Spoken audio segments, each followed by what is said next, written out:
Talk Radio. Phone numbers 580-5436. IDEO. Do want to remind you the Kevin Miller cash code word today is money.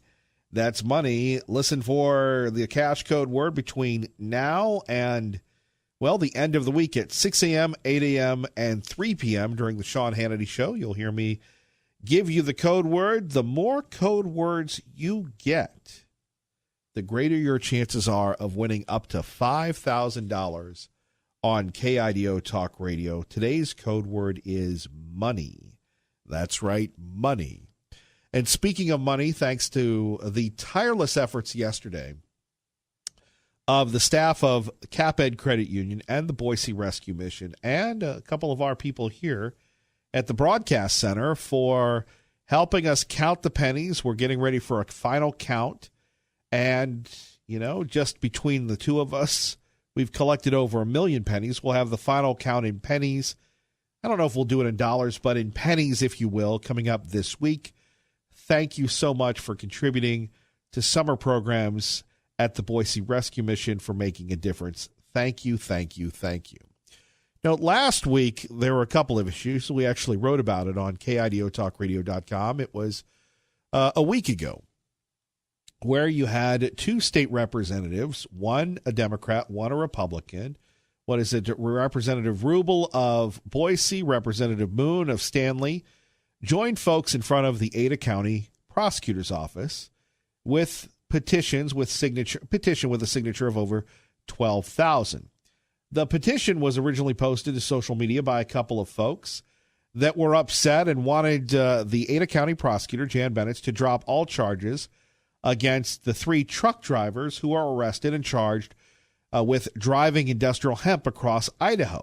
Now, hemp has been legalized at the federal level and is legal in nearly every other state. Well, it's not legal in Washington, right? So we have people well-meaning, and we can agree to disagree. We have Representative Rubel saying these truck drivers are not a danger to our state. Idaho is on the brink of committing a serious injustice. Really? See, what the pro-hempsters fail to realize is all they're doing is insulting law enforcement. And the brave men and women of law enforcement, they don't get involved in politics. They don't get involved in the hemp wars or the upcoming marijuana wars, as we've dubbed it here. They quietly go out and do their jobs. And for me, and we did reach out to Representative Moon, didn't hear back from her while we were at Miller's Mission last week. And with all due respect to both state representatives, I don't agree with their decision. They can exercise their First Amendment rights, but backing these folks, they've insulted the law enforcement community.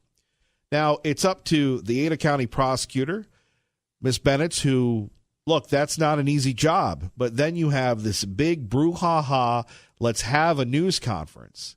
We can collect over 1 million pennies and make a difference in the lives of people in the Treasure Valley. And the news media doesn't give it any attention. And yet you have 13,000 people that want to legalize hemp, and they act like it's the landing on the moon. It shows you how distorted our local media is when it comes to their priorities. But back to the idea of dropping the charges. So here we have a state representative from Boise saying Idaho is on the brink of committing a serious injustice. Really? By enforcing federal law, by enforcing state law? And here we have it. These men should not face prison time and a felony criminal record for doing their jobs. Well, ignorance of the law is not an excuse. Tell that to everybody who speeds on the connector and the 1 in 100 that get caught for speeding. This is what I love about politicians and government officials. They're all about the bureaucracy. Quote, it is difficult to think of a worse way to spend taxpayer dollars than by prosecuting and imprisoning these gentlemen who are trying to make an honest living transporting a harmless agricultural product. Well, again, Representative Moon, a very conservative young lady, saying this is a bipartisan issue. These individuals have no criminal record and will have one for the rest of their lives for doing what any working person in their position would do. Let me share something with you. And again, hopefully I'm echoing accurately the thoughts of law enforcement. Law enforcement does not have petitions signed by people urging people not to enforce the law. Law enforcement doesn't have the benefit of going to the local media, sending out a press release, and making a mockery of our criminal justice system like these elected officials did, in my opinion. You know, you can call the hemp laws archaic, but the laws are the laws. And what we're seeing coming out of Ontario, it is not a good thing. What we're seeing coming out of the state of Oregon, polluting Idaho, is not a good thing. And law enforcement right now does not have the technical means to determine the difference between a plant that many people say is harmless and marijuana, which is the gateway to all things bad in America. And who is supporting law enforcement? I'll tell you who's supporting law enforcement. You are and I am. We're supporting law enforcement. And maybe you disagree with me at 580-5436, 580-KIDO. These charges should not be dropped. Let it go to the criminal courts. Let it go because they're guilty. They broke the law and they should pay. Here you have it. We have the legislature failed to pass either of these bills. Transporting hemp loads is still treated as drug trafficking. And judges have no power to avoid harsh mandatory prison sentences for such offenses. Right. So the prosecutor should drop it. Look, they can plead this out. But to have two representatives that, I'm sorry, that you had the wind at your back with the pro-hemp propaganda and you couldn't get it done, don't blame Kevin Miller. Don't blame law enforcement. Don't blame Governor Little. There is something that the pro-hemp people are missing. And what are we hearing? Oh, it's about big money. Well, that's only if other states don't do it. It's the law of diminishing returns. As more states legalize it, the bang for the buck is gone. But dropping the charges is the wrong move. We go to Pro-Life, who joins us now on KIDO Talk Radio. Good morning, Pro-Life. Yes, you were talking about homeschooling, and homeschooling, we homeschooled all 8 of our children, and they all came out all right. I mean, they're different. Some of them are even, one of them is even a public school teacher, if you can believe that. She said she wanted to study education so she'd be a better homeschool teacher. Boy, that sounds like she sold out. Yeah, she did. But anyway, on the hemp deal, it's not an affront to the law enforcement because they enforce the law. The problem is with the politicians and the prosecuting people. They could alter those charges. They could do something. I mean, the police law enforcement has to do what the law says, and they did do that, so we have to honor that. But now it's obviously a wrongful thing that happened to the truck drivers and their companies, and somebody told me the other day that if that hemp is not delivered and processed in a timely way, I think it was just like a week or something, that it's no good. It loses its value. And so I don't know about that, but what you know what I'm concerned about? Yeah. I'm concerned about people that are guarding this state.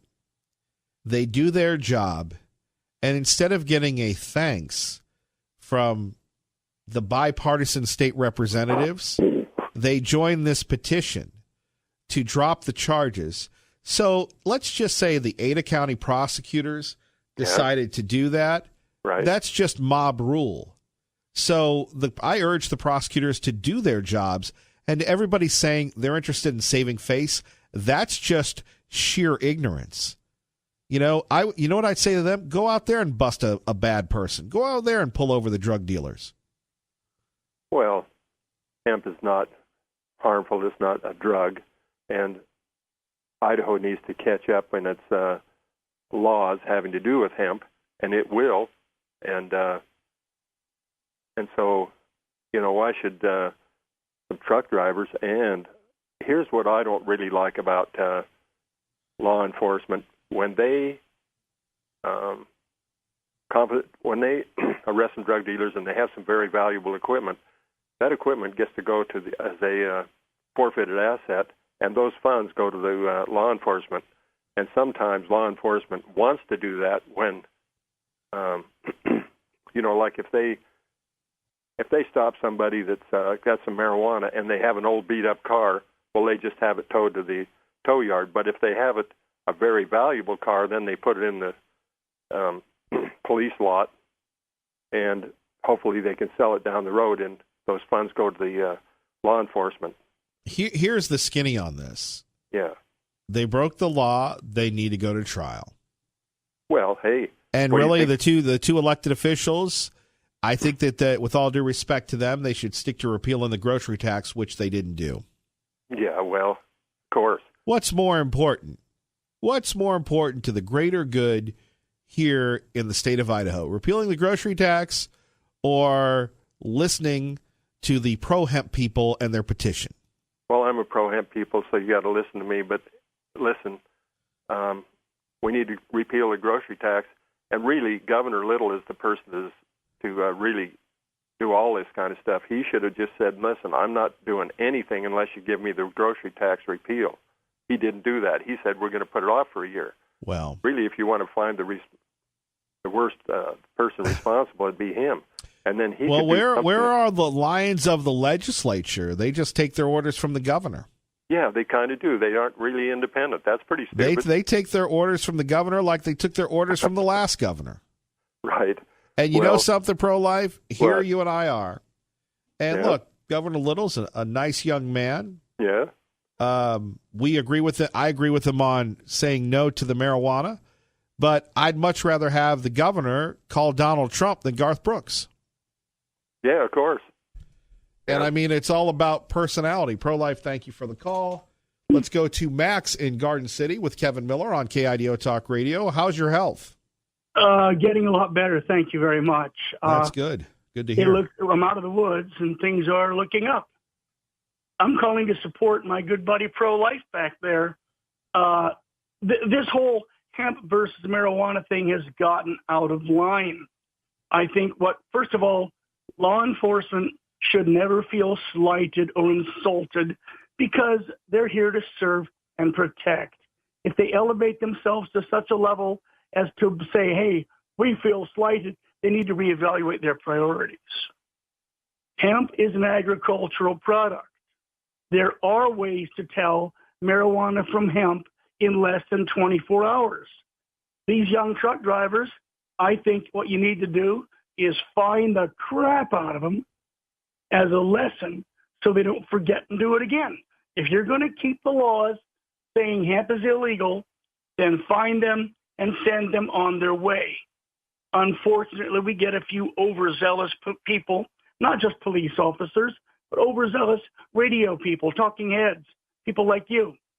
And Kevin, I like you, but my God, you are wrong on this. And yes, they do have a way to tell hemp from marijuana. If they can't tell it, they need to hire some new people and get a little more test equipment because it's being done all the time in China. They can tell in less than an hour. That's hemp. That's not. If they can do it, we can do it. We're America. Just a thought. Is it overzealous to say you've got to support law enforcement in this? Because if you acquiesce to the petitioners, what happens? It's mob rule. That's simply what it is. What do you mean by support law enforcement? What do you mean? Look, they broke the law, just like if you broke the law or if I broke the law, then we go to court. Okay, the cops did the right thing in stopping a suspicious load, in bringing the guys in bringing in the truck and sending something out for sampling. That's awesome. They did a good job, but that's where their job is over. Heck, the Supreme Court says they don't even have to protect us, but they do because most of them are a bunch of good Joes. No, once they've got that truck impounded and the guy's in jail, law enforcement's job is over. It's now turned over to the prosecution, to the judicial system. And that's where they need to plea it out, fine them, and kick them out the door. If we waste any more money, like on a trial, or waste money on incarcerating these fellas, you know what? I've got some personal bills that could handle payment. I think they're out. I think they're out on bail. Max, thank you for the call. Let's go to Mark in Boise with Kevin Miller on KIDO Talk Radio. Mark, good morning. Good morning. Hey, Kevin, I'm just curious on what your stance is on the enforcement of a federal law versus a state law. I know. This hemp case, your state law, even though on a federal basis, hemp is legal. But I think you're being a little hypocritical here, because on other issues, you cite the federal law over the state law, like immigration or abortion. So where do you stand, Kevin? I'm a big fan of the supremacy clause. And so federal law trumps state law? It does. So isn't hemp legal on a federal basis? It is. So why are you all up in arms about, letting these guys off the hook?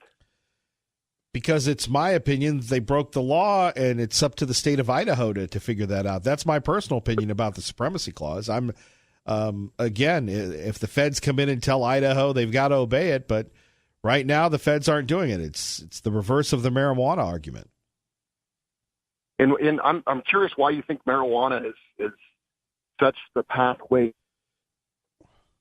The pathway to the end? Well, it's been proven everywhere. It's been legalized. It hasn't improved the quality of life. You look at the criminal element. You don't have to go to the drug-free Idaho movie to watch Chronic to know that it's bad news. That's my opinion on marijuana. I think on an individual basis, it's bad news, just like alcohol and cigarettes on an individual basis are. But, I know CEOs, captains of industry, very conservative people that, smoked marijuana growing up, and many of them still do. How many people, Mark, would like their person driving their car or flying their plane to be under the influence of marijuana?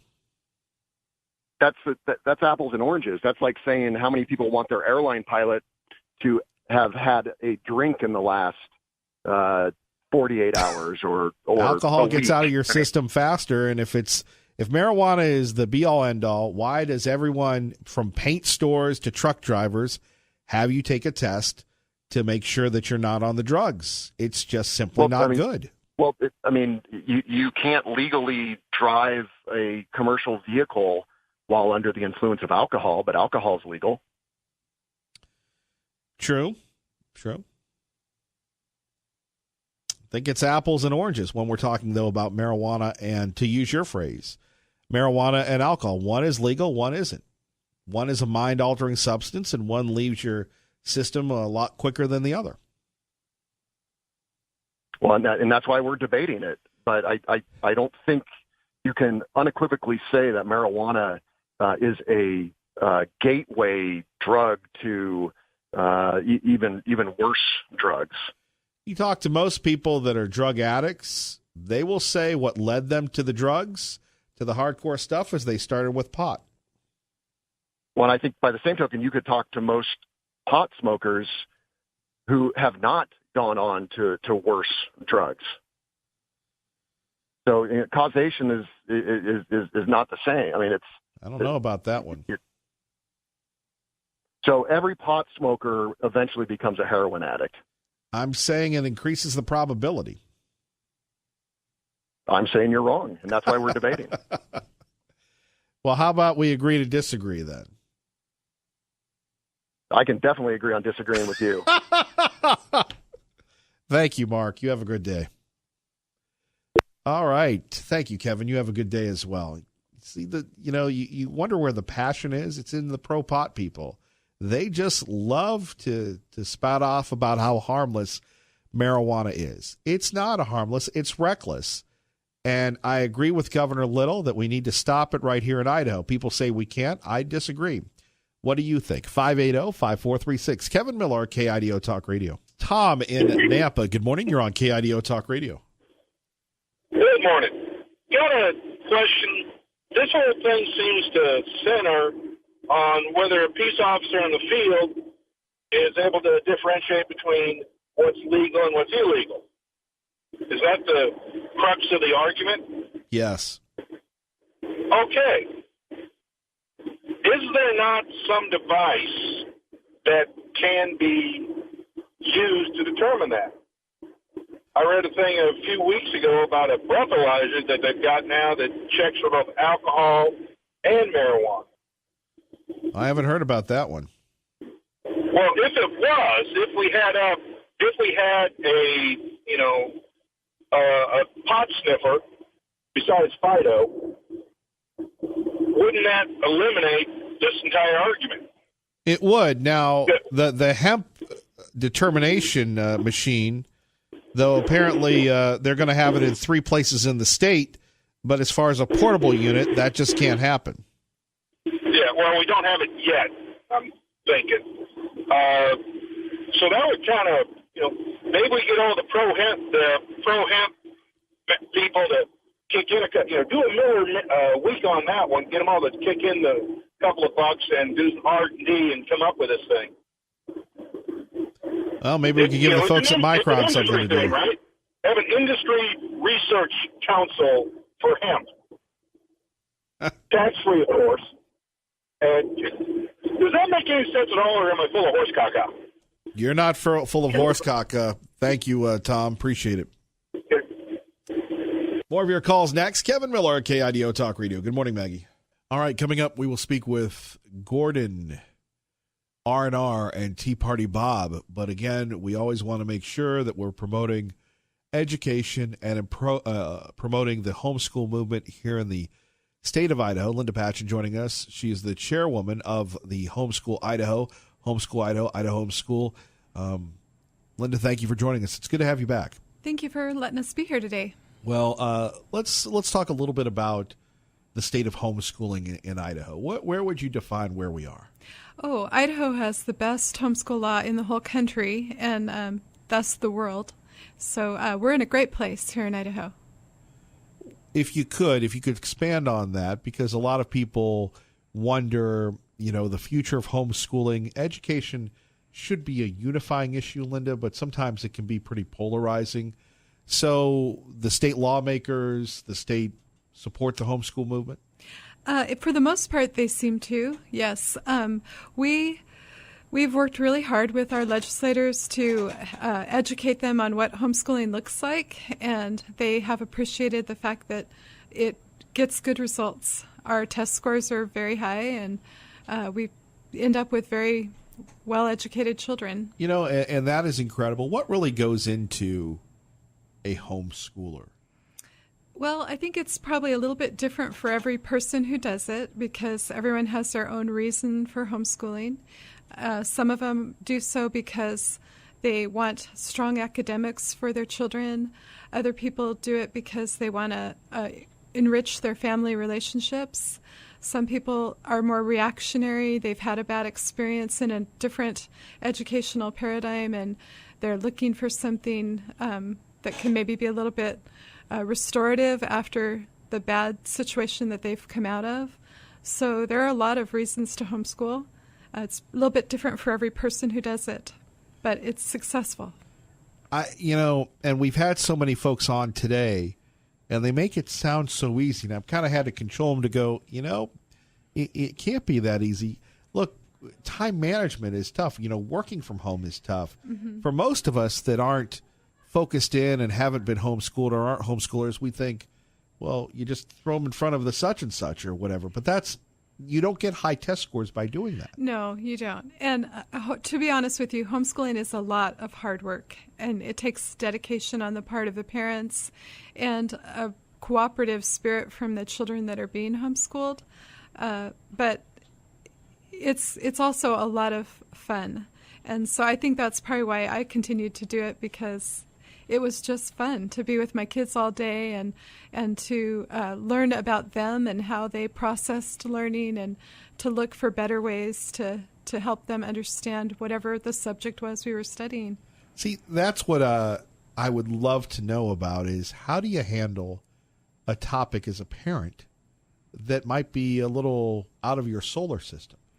Well, as an adult, when we get interested in a topic, we go and find a way to learn about it, right? You want to learn about cookie baking. You're gonna find the best source to learn about that, and whether that's the internet or a good cookbook, you're gonna find a person that maybe could teach you how to bake cookies. Right. And it's the same with all subjects in school. When you get an interest in it, you kind of come alive and you go searching for the best materials, the best people to help you learn about it. And you have the full freedom as a homeschooler to look for every source of information. If people want more information, your website, we're going to talk a little bit more, but your website, we want to get that out. Our website is homeschoolidaho.org. Homeschoolidaho.org. What type of sacrifice does it take? To homeschool? Well, generally... I like it that you're completing my sentence. I appreciate that, Linda. When you know, to if only more guests were like you, I'm serious on that. They kind of look at me like, but I mean, to me... you're foregoing an income. Yes. You're doing this. And we don't talk about the sacrifice of homeschool parents. There is a sacrifice. And you're right. Generally speaking, it would be the loss of an income because somebody has to be home to do the educating with their child. And also to study how they're going to do it. You need to learn about each of your kids to see what type of learning method might be best for them, and then go out and find the curriculum, purchase it, which is also not an inexpensive pursuit. Right. Curriculum is not cheap. No, it really isn't. There's definitely ways of making it less expensive, and that's one of the goals of our convention. We started each year with a used curriculum sale, and so we fill up an entire gymnasium with used curriculum, and parents can at least buy a less expensive, gently used version of what they might want to use with their kids. If people are considering homeschooling, what would you recommend? Because it's a huge leap. It is. And earlier this morning, one of the guests you had on talked about her fear of starting to homeschool. And I would say there's really not a reason to be afraid because you're never going to be alone. There's so many people that are homeschooling in Idaho and that can hold your hand through the process.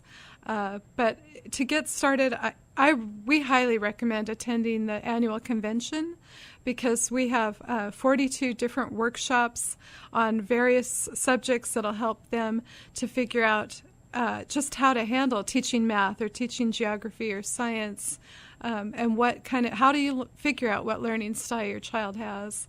All those things are addressed in different workshops at the convention. Sure. So that website's just meeting other homeschool families and talking to them. You'll hear a different recommendation from every homeschooler that you meet, and that's great because everybody learns differently, and you're going to glean a little bit of helpful information from everyone you meet. And that website, once again, please? Homeschoolidaho.org. Homeschoolidaho.org. Linda, thank you. You're welcome. Appreciate you. Thank you. Hopefully I don't get you cold here. I'm not contagious, I hope. Oh, so. I've already been exposed by my son. Thank you. Thank you very much. All right, back to your calls. Let's go to Gordon in Nampa with Kevin Miller on KIDO Talk Radio. Gordon, thanks for your patience. Good morning, Mr. Miller. A lot of times when you bring up the whole hemp marijuana issue, you have the pro-marijuana and the anti-marijuana people calling in, and they're very passionate, but there seems to be a lot of facts that seem to be skipped. One of the things that always bothers me is people talk about how marijuana isn't bad for you like tobacco. You can remember when people used to argue that tobacco wasn't so bad for you because I had an uncle that lived to be 100 years old, and he smoked 12 packs of Winston's every day, those kind of stories. There's Indeed. a book written by Alex Berenson. It's called Tell Your Children the Truth, and it talks about actual clinical studies that are real scientific facts that have been done on marijuana and the way that it causes psychotic episodes and so forth. It's a very good book to read. And this time, before we get into those kind of arguments, maybe some people should do their research. I understand that you want the marijuana, or I understand that you don't, but at least go into the argument informed about the actual dangers of it. It's not a worry-free drug. I mean, for no other fact than you're putting burning smoke into your lungs. It's got to be bad for you for any kind of smoke. So it's just my 2 cents worth. Your 2 cents is always welcome, Gordon. Thank you. Yep. Have a good day. Good day. All right. More calls coming up about marijuana and the upcoming marijuana wars here in the state of Idaho, and that's really what it comes down to. You know, you have these two legislators that are saying, oh, don't prosecute the hemp people. They're innocent hemp people. Well, you got to know the laws of the state if you're going to be driving in them, right? Got to know the laws of the state. And ignorance of the law is not an excuse, right? By the way, I do want to thank everyone who helped us collect pennies. What a wonderful effort that was. Also, all of the folks that have come in so early with the homeschooling movement, we so appreciate them. And again, we urge you to go to that website. We'll give that out to you in a minute at 580-5436, 580-KIDO. And we're going to take more of your phone calls, but quickly to Jared Halpern joining us, Fox News Radio on KIDO Talk Radio. Jared, good morning. How are you? Not bad. So it is the Supreme Court season, if you will, and one of the biggest polarizing issues, the court decides to make a call or maybe a non-call. Yeah, I think it was a non-call when you look at this abortion law in Indiana, which was challenged. And this was a law that specifically banned abortion, at least from a provider's perspective, if the reason for the abortion was based on the fetus's sex, gender, or developmental challenges. Lower courts had been agreed in striking this down, and essentially the Supreme Court sidestepped the issue and said we're not going to take up an appeal that there's not a lower court split on. In other words, there hasn't been disagreement with this law, and so they sidestepped and didn't take it up. Now, what they did allow was part of the law to stand overturning an appellate court ruling that deals with how to discard the fetal remains. It requires cremation or burial. The court ruling that has nothing to do with abortion access or a woman's right to terminate, but instead is a state matter that essentially deals with public health. And so for that reason, they're allowing that aspect to stand. Now, that being said, Justice Thomas wrote a 20-page concurrence, in other words, agreeing with the court ruling, but writing about 20 pages on his concerns with striking down this type of law in Indiana, essentially suggesting that these laws should be fine because they are dealing with the concern of eugenics, and writing about his concern with allowing eugenics to move forward. Was not really a dissent, though. It was a concurrence. And again, they heard this without hearing argument, essentially saying they were not going to hear arguments because they weren't granting the case. I think a lot of people read this and are curious now if it offers any tea leaves as it relates to the larger issue of abortion, particularly with these laws in Alabama and Georgia and Missouri that were written, by all accounts, for the sole expressed reason of getting a law like this to the Supreme Court as a direct challenge to Roe v. Wade. If we were to read any of those tea leaves, I think it would be fair to say that this court's going to take this issue cautiously. In other words, they could have taken up this Indiana law and chose not to. They said, reading from the opinion, because that there wasn't a lower court disagreement. In some, it says we grant certiorari with respect to the first question presented. We deny certiorari with respect to the second question presented because it says only the Seventh Court has thus far addressed this kind of law, and we follow our ordinary practice of denying petitions insofar as they raise legal issues that have not been considered by additional courts of appeals. They're going to be looking to see if courts of appeals in different circuits have different views on these types of laws, I think, that have been passed in these states. If that's the case, I think for sure the Supreme Court's going to have no choice but to take it up. But it sort of gives a tea leaf that they perhaps, if they don't see disagreement at the lower courts on some of these abortion laws, perhaps they won't feel compelled to take it up. Well, it just seems to be that's the drumbeat that eventually we'll have a case that will decide this. We'll see. I mean, again, I think, the Supreme Court seems like they're going to, that they have always, particularly the Roberts Court, has tread cautiously when it comes to some of these big social issues, whether it be same-sex marriage, sort of taking an incremental approach, whether it was, the Affordable Care Act and taking an incremental approach. Perhaps they do the same thing with some of these abortion laws and striking them down, but giving some clarity as to what would be an acceptable limit on abortion laws, how far perhaps can states go if they say that Alabama and Georgia and Missouri have gone too far. I think what you're going to see is legislatures in particular are going to want some guidance if some of these laws are struck down. Jared, thank you. Absolutely. All right, Jared Halpern joining us. Let's go to the phones. R&R, good morning. You're on KIDO Talk Radio with Kevin Miller. Good morning, Maestro. Good morning, R&R. I'm going to follow suit. I've got, out of 6 children, I've got 5 of them that have their teaching credential from BYU. They're 2 of them homeschool, 1 in Michigan and 1 in Idaho. I just want to say this, turn the TV off and meet your kids every night for a meal. And Church of Jesus Christ of Latter-day Saints has a family home evening. And I can't recall, I won't misquote, but I had a mother that read to me. That's why I was a blessed human being. The most important thing, I believe, is I had indelible libraries that I invested in when I was down at Brigham Young University. Most of my granddaughters just devour books. I mean, they'll go to the public library and check out 12, 14 books a week.